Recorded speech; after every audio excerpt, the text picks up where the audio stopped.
Na vasta e brutal tapeçaria da Segunda Guerra Mundial, poucos nomes ressoam com a mesma força que os dos grandes ases de tanques. Michael Wittmann, Otto Carius, Ernst Bachmann, todos eles celebrados pela propaganda e pela história militar. No entanto, o verdadeiro campeão, o homem com o maior número de vitórias confirmadas em combate de tanques, permanece em grande parte desconhecido para o público em geral. Kurt Knispel. Com impressionantes 168 abates confirmados e possivelmente até 195, Knispel superou todos os seus contemporâneos, mas sua história é marcada por uma ironia cruel. Ele nunca recebeu a cobiçada Cruz de Cavaleiro, a mais alta condecoração militar alemã. Por que o maior as de tanques da história foi relegado às sombras enquanto outros foram elevados ao status de heróis nacionais? A resposta reside na personalidade de Knispel, um soldado rebelde, avesso à disciplina militar rígida, que se recusava a se conformar com a imagem do soldado ariano idealizado pelo regime nazista. Sua barba, seu cabelo comprido e, mais importante, sua bússola moral inabalável, que o levou a confrontar oficiais da SS por maltratar prisioneiros, o tornaram uma figura incômoda para a máquina de propaganda. Este documentário irá desvendar a extraordinária vida de Kurt Knispel, desde suas origens humildes até sua morte em combate nos últimos dias da guerra. Exploraremos sua ascensão meteórica como atirador e comandante de tanques, sua maestria com os lendários Panzer IV, Tiger I e Tiger II, e os atos de humanidade que o distinguiram em um conflito de barbárie sem precedentes. É a história de um verdadeiro as, não apenas pela quantidade de inimigos destruídos, mas pela integridade mantida em meio ao caos e à desumanidade. Kurt Knispel nasceu em 20 de setembro de 1921, em Salisov, na então Tchecoslováquia, uma pequena cidade na região dos Sudetos, na então Tchecoslováquia. Sua família era de etnia alemã, o que o tornaria um alemão sudeta.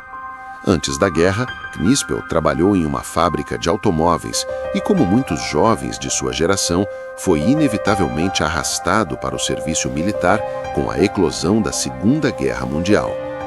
Em 1940, Knispel alistou-se no exército alemão, Heer, e foi designado para o treinamento de blindados. Sua formação inicial incluiu o manuseio de diversos veículos, desde o Panzer I, o leve Panzer II, até o mais robusto Panzer IV. Desde cedo demonstrou uma aptidão natural para a mecânica e, mais crucialmente, uma mira excepcional. Sua capacidade de identificar alvos a longas distâncias e de operar o canhão do tanque com precisão cirúrgica rapidamente o destacou entre seus pares. O treinamento de Knispel coincidiu com o período em que a Alemanha estava revolucionando a guerra terrestre com a doutrina da Blitzkrieg. A mobilidade e o poder de fogo dos tanques seriam os pilares dessa nova forma de combate. Knispel, com sua calma sob pressão e sua intuição tática, estava prestes a se tornar uma peça fundamental nessa máquina de guerra em evolução. O verdadeiro batismo de fogo de Kurt Knispel ocorreu na Frente Oriental, durante a Operação Barbarossa, a invasão da União Soviética em junho de 1941. Inicialmente servindo como carregador e depois como atirador em um Panzer IV, Knispel rapidamente começou a acumular abates.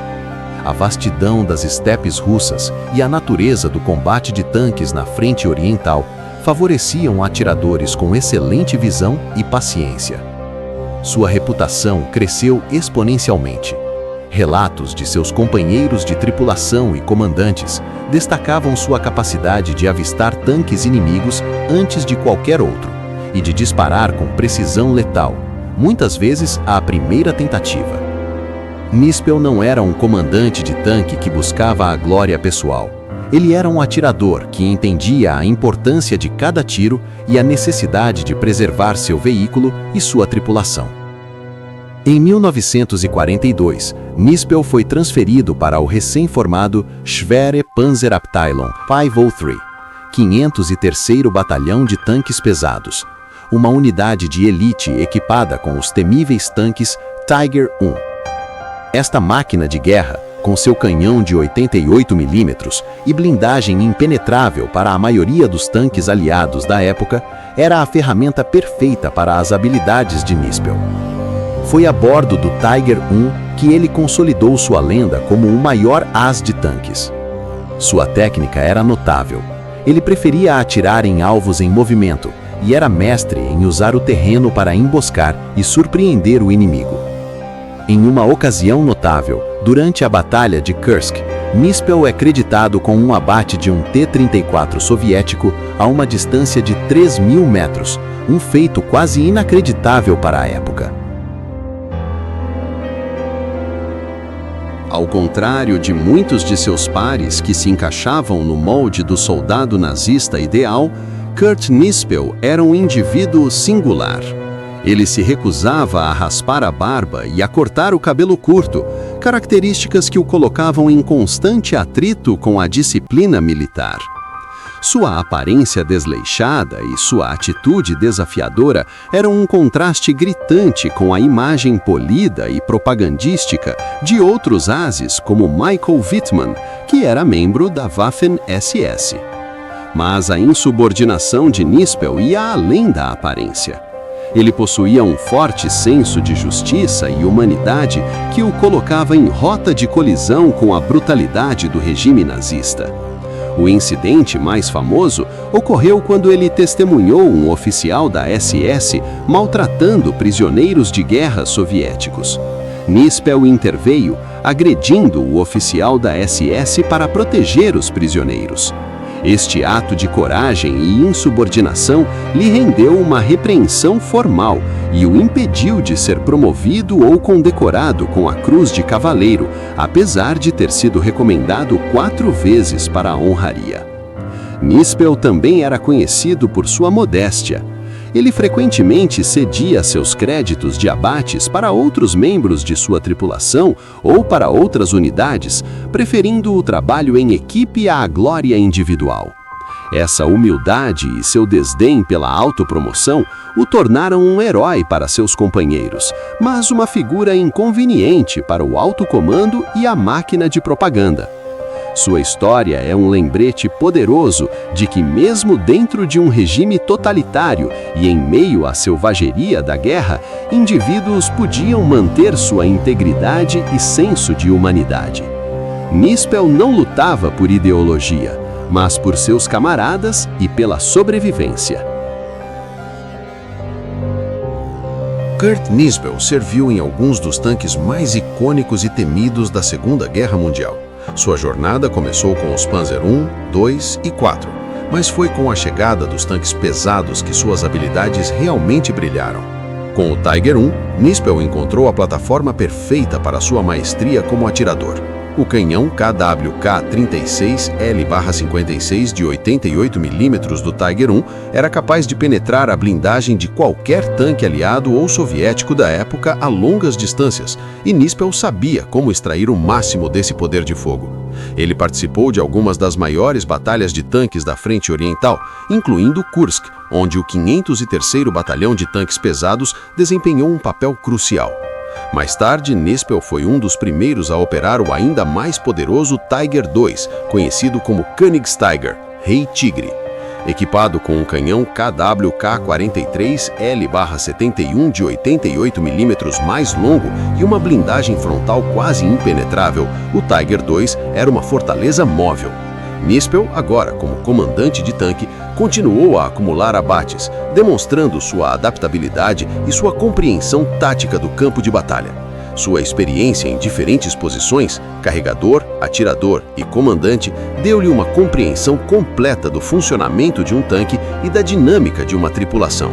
Ele sabia o que era necessário para manter um tanque em combate e como maximizar sua eficácia, tornando-o um líder respeitado e um mentor para seus subordinados.